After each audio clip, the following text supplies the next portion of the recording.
เอาเต็มที่พี่น้องเลยกำลังบล็อกเกอร์กำลังไต่เทียนพี่น้องนี่อันนี้ไม่งานน้องสาวเองพี่น้องคำกระปุนตื้อ ทาง ตื้อ ทาง ตื้ ห อ ลังทางนี้คือเส้นไฟนี้นี่พอในกระสร้างเบากันนะเนาะนี่วันเท่าแก่ด้านนี้เดี๋ยวโฮมดิยิ้มเด้อยิ้มเด้อเขากันเดียวว่าผมมอยนี่ห้องแกมเด้อห้องแกมเต้ห้องแกมบ้านนึง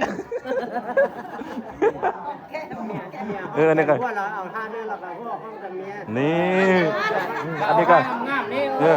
ถ้ามันบ่หันเป็นมนุษย์มันยากนี่ฮะไอ้ข้างย่างไปให้เมียห้อมเลยว่า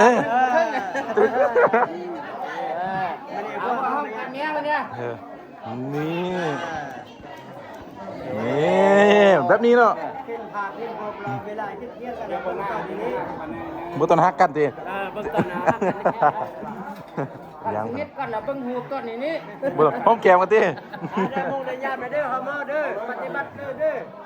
เอาเกียมพี่น้องเด้อเกียมพอต่อแกมเราห้อมแห่ห้อมแห่เลย